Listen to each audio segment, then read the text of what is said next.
Have you ever heard of sex neutrality?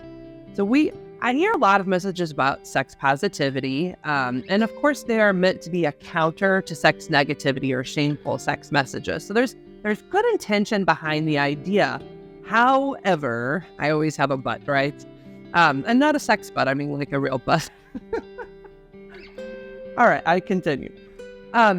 Sometimes when we put too much pressure on being positive around a topic, it makes it almost an anxious thing for us. Like, oh no, I have to be positive. Like enthusiastic consent is an example of this.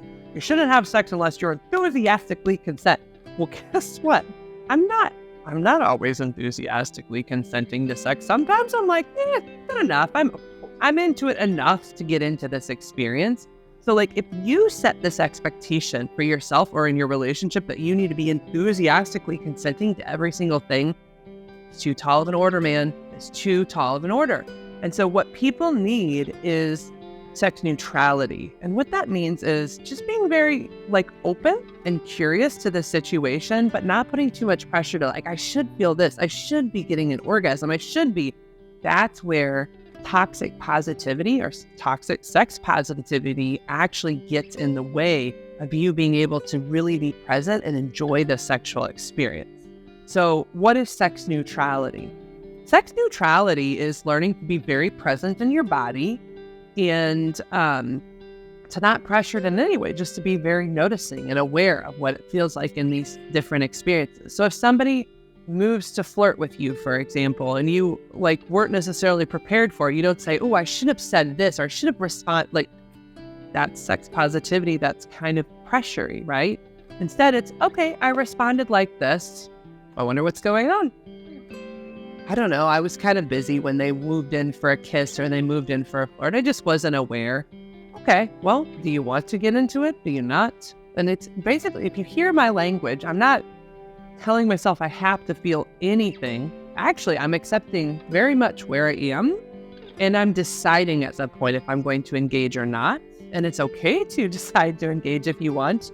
It could be that you make a decision to do it for later. I'm not necessarily feeling it right now, and that's okay. But you know what?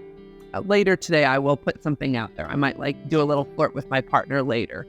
But this neutrality, what it does is it gives you more maneuverability, actually. This ability to so say you're in a sexual experience and your partner's going down on you and you kind of just lean into meh. It's okay to be neutral. You don't have to feel oh my God, I'm feeling all the things. It's so, you don't have to. You can just feel meh and lean into what that feels like. Notice, what is this? Okay, I wonder what that's like.